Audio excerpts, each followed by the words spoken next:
নমস্কাৰ বন্ধুসকল, মোৰ নতুন এটা ভিডিঅ'লৈ আপোনাৰ লগত স্বাগতম জনাইছোঁ। আজি বোলে মই এই নতুন ফাৰ্ম এখন আপোনাৰ লগত দেখাম বুলি ভাবিছোঁ। এই কি প্ৰজাতিৰ গাহৰি আছে আপোনাৰ লগত দেখাম বুলি ভাবিছোঁ।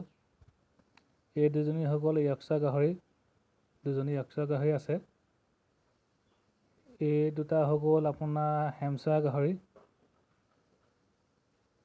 হেম্পশ্বায়াৰ গাহৰি দুটা অনা আছে।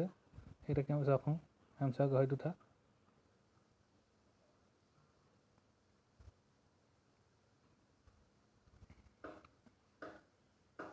এই দুটা হেম্পশ্বায়াৰ গাহৰি হয়। এই দুটা হৈ গ'ল ঘুংগুৰু গাহৰি। ইয়াত ঘুংগুৰু গাহৰিও পোহা হৈছে। তাৰমানে এই ফাৰ্মখনত আপোনালোকে 3 প্ৰজাতিৰ গাহৰি পোহা হৈছে। এই দুটা য়ৰ্কশ্বায়াৰ গাহৰি হয়।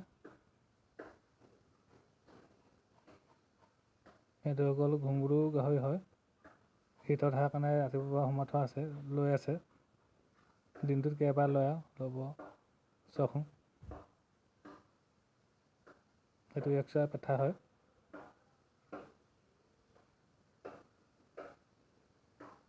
তাৰমানে ইয়াত আপোনালোকে 3 প্ৰজাতিৰ গাহৰি পাব। যিটো প্ৰজাতিৰ গাহৰি পোৱালি লাগে সেইটো গাহৰি এই ফাৰ্মখনত পাব আপোনালোকে। এইখন ফাৰ্মত আপোনালোকে এইটো ৰুম দুটা বনাই থকা আছে, 3টা ৰুম। ইয়াত তাৰমানে পোৱালি দিয়াৰ পিছত 45 দিনৰ পিছত ইয়াত অনা হ'ব। ইয়াতে এইখন ফাৰ্মত আপোনাৰ পোৱালি ডাঙৰ কৰিহে বিকা হ'ব। এতিয়া বনাই থকা হৈছে, বনাই আধা কমপ্লিট হ'লেই আৰু।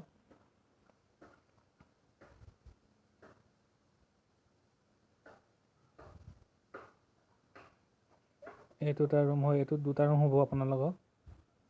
পোৱালি দিয়াৰ পিছত ইয়াত ৰখা হ'ব আপোনালোকৰ। পোৱালি দিয়াৰ পিছত ইয়াত 2টা ৰুম হ'ব।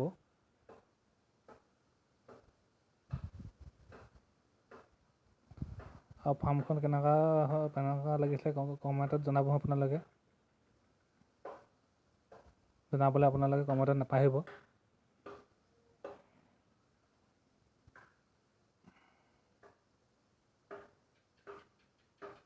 এটা হয় গাহৰি, চাওকচোন ফাৰ্মখন কেনেকুৱা লাগিছে আপোনালোকে জনাব।